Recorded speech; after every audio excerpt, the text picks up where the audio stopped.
Salut à toi et bienvenue dans cet espace 100% féminin dédié à la perte de poids et à la perte de gras selon le cycle et les hormones. Moi je m'appelle Mounia et je suis experte en transformation physique depuis maintenant 5 ans. Je suis la créatrice de l'académie Fit Mon Cycle, une académie dans laquelle on se concentre sur la perte de poids et la perte de gras sans mettre en colère nos hormones. Ok, donc je continue dans ce challenge de 7 jours pour avoir un ventre plat avec mon petit PC toujours pour répondre aux questions qu'on me pose et pouvoir enrichir du coup ce challenge. Ok, donc maintenant il y a Nadia qui me dit c'est horrible Mounia parce que j'ai mal au ventre et je me sens ballonnée mais j'ai extrêmement faim.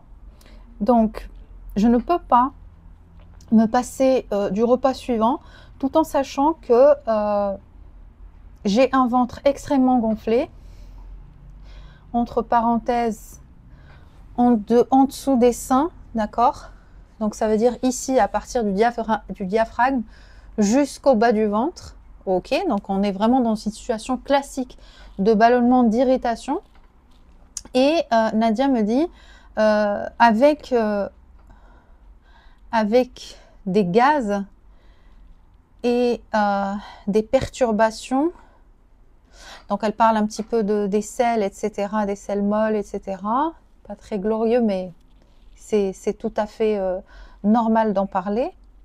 Alors, Nadia partage avec nous également que ses passages aux toilettes sont tantôt des selles molles, tantôt elle se plaint de constipation.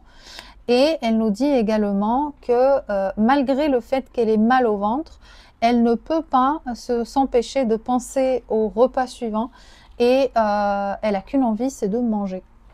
Donc oui, merci Nadia pour ta sincérité et ton authenticité pour partager ce genre d'informations avec nous. C'est vrai que c'est pas facile, mais t'inquiète pas, on est entre femmes et on va essayer de trouver des solutions. Donc la première chose que je vais faire, c'est le disclaimer.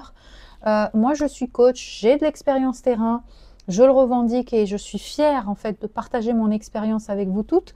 En revanche, il faut consulter un médecin si on voit qu'on a une incapacité à gérer des ballonnements, qu'on a aussi peut-être des problématiques liées à l'appétit, enfin un appétit beaucoup trop développé, etc. Il faut peut-être aller faire un bilan hormonal avec un endocrino pour voir un petit peu ce qui se passe. D'ailleurs, entre parenthèses, dans l'Académie Fit Mon Cycle, les filles qui adhèrent au programme de l'Académie Fit Mon Cycle, la première chose que je leur demande de faire, c'est le Dutch Test. Je sais que c'est un test qui n'est pas très connu en France, mais en tout cas, elles font un semblant de Dutch Test pour tester un maximum d'hormones et avoir une idée un petit peu plus précise de ce qui se passe dans leur corps. Parce qu'encore une fois, je suis peut-être coach je suis coach et je suis experte en transformation physique et je suis vraiment en toute modestie, je sais de quoi je parle. Maintenant, je connais mes limites aussi et ici, il ne s'agit pas de vous dire je vais régler tous vos problèmes, il s'agit de vous dire attention, allez faire déjà des bilans, allez voir où est-ce que vous en êtes et venez vous intéresser à vos hormones avec des méthodes tout à fait naturelles, tout à fait simples pour justement déjà éveiller les consciences, comme quoi, moi j'adore l'expression on est ce qu'on mange, donc juste faire attention, un petit peu plus attention à ce que vous mangez, et puis après avec des méthodes naturelles, avec le jeûne, selon le cycle hormonal encore une fois, et pas n'importe comment, les entraînements, etc., et on peut carrément se transformer, bien évidemment. Donc Nadia, consulte déjà pour cette question d'appétit, essaye peut-être de faire un bilan hormonal dans un premier temps pour voir où est-ce que tu en es par rapport à ça. Ok, cette question de faim, elle peut être, comment dire, la résultante de plusieurs choses. La première chose qui me vient en tête, c'est le sommeil. Nadia, est-ce que tu dors assez? On en a parlé dans une ancienne vidéo, le sommeil est super important. Il est important que tu aies 7 à 8 heures de sommeil par jour pour que tu puisses récupérer, que tu puisses calmer la gréline, qui est une hormone qui va se déclencher pour compenser le manque de sommeil et qui va donner envie en fait à ton corps de manger, parce que ton système nerveux, quand il ne dort pas assez, quand tu ne dors pas assez, est agité. Et cette gréline est une hormone qui va venir compenser ce manque en fait, la façon dont ton corps a pour te tendre des perches et te dire attention, corrige le problème pour qu'il n'y ait pas cette conséquence, c'est un dérèglement hormonal. La gréline est une hormone. Donc, quand elle est, comment dire, déclenchée avec une concentration inhabituelle, ça veut tout simplement dire que tu ne dors pas assez ou que peut-être tu es trop stressé, tu as trop de cortisol, etc. Donc pour le stress, on sait tout quoi faire, mais on ne le fait jamais. Il faut marcher doucement, il faut faire des respirations le matin, ne serait-ce que prendre vraiment 3 minutes pour respirer, gonfler le ventre et dégonfler le ventre. Ça va vraiment, vraiment t'aider à baisser ton cortisol. D'ailleurs, ces respirations de 3 minutes, c'est bien de le faire le matin, c'est bien de le faire après manger. Même si vous êtes au travail, vous pouvez le faire tout à fait discrètement. Et respirer lentement en gonflant le ventre, en dégonflant le ventre, c'est super intéressant. Et avant d'aller au lit aussi. Donc ça, c'est vraiment la première chose qui me vient à l'esprit quand tu me dis que malgré le fait que tu as un ventre ballonné, etc., que tu as mal, tu as quand même envie de manger. Donc le sommeil, dis-nous en commentaire, est-ce que tu dors assez déjà? Ça, c'est important, intéressant. La deuxième chose qui me vient à l'esprit également, c'est qu'est-ce que tu manges en fait? C'est quoi ton journal alimentaire? Qu'est-ce que tu manges? Alors, je sais qu'on n'est pas toutes super disciplinées pour écrire ce qu'on mange, etc. Mais c'est important quand même de savoir qu'est-ce qu'on privilégie comme aliment. Est-ce que j'ai tendance à plus manger du pain blanc? Est-ce que j'ai tendance à manger des choses transformées avec peut-être du sucre, avec des additifs, des choses comme ça? Est-ce que j'ai tendance aussi à boire des jus? Est-ce que j'ai tendance à grignoter? Tout ça, c'est super important en fait. C'est important de savoir où est-ce que tu en es, qu'est-ce que tu consommes, qu'est-ce qui fait que. D'accord?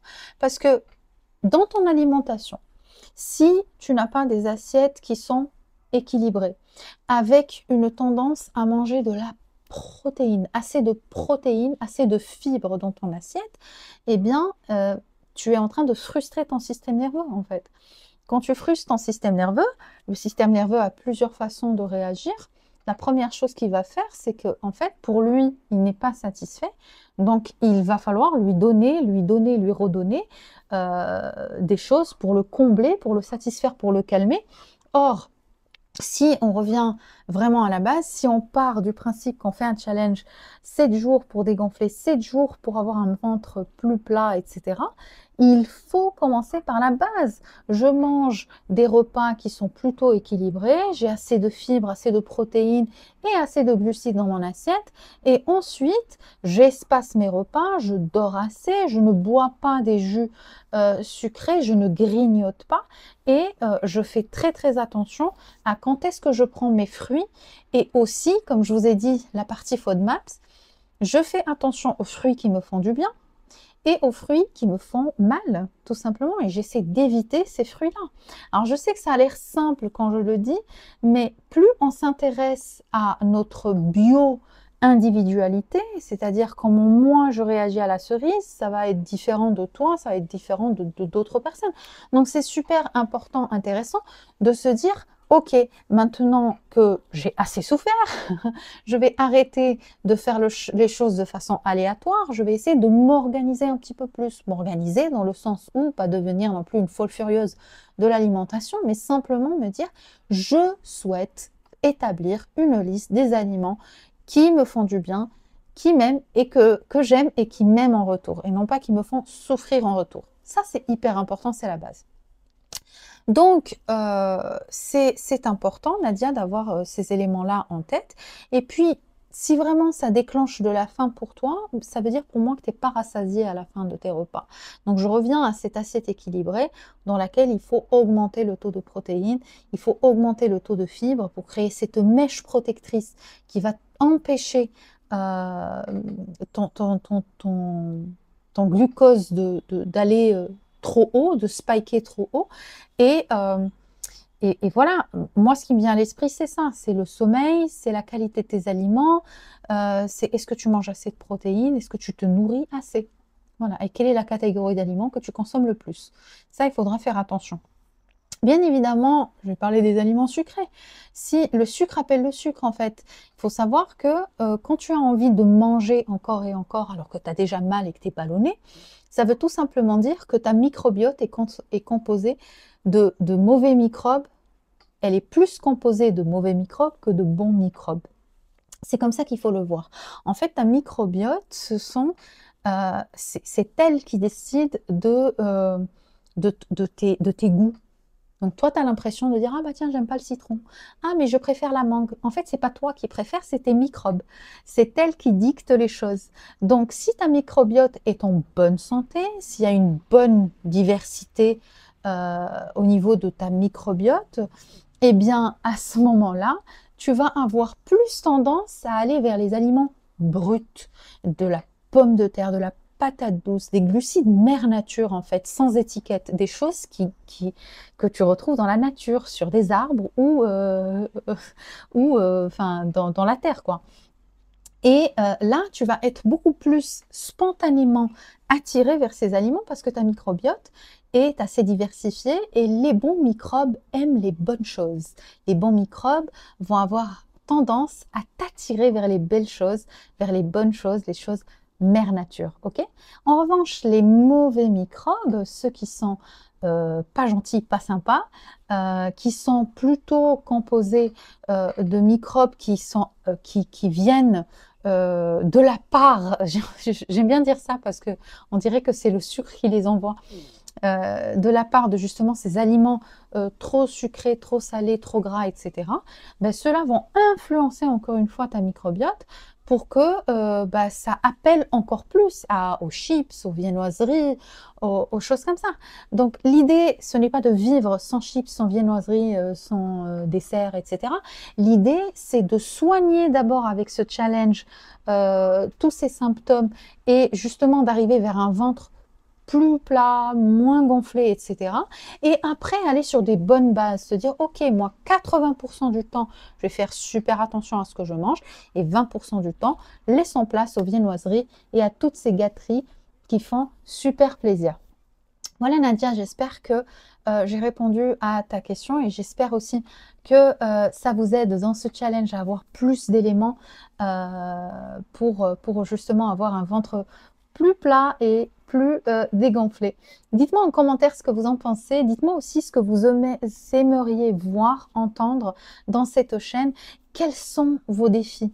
Moi, ce que j'adore, c'est aller vous écouter, en fait, partir de la source, c'est-à-dire vous, allez vous écouter, écouter vos challenges, écouter vos difficultés et essayer en toute modestie d'y répondre avec ce que je sais.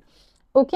Donc, n'hésitez pas à me mettre en commentaire et puis, n'oubliez pas, si vous voulez prendre rendez-vous avec moi en tête-à-tête, c'est tout à fait possible. Vous pouvez prendre rendez-vous dans le lien en bas. N'oubliez pas également qu'il y a une masterclass tous les dimanches à 18 h dans laquelle on se connecte et on parle que de ça. Perte de poids, perte de gras. C'est génial parce qu'on parle de nos hormones et de notre cycle. Voilà, moi je vous embrasse et je vous souhaite de passer une super journée. À bientôt.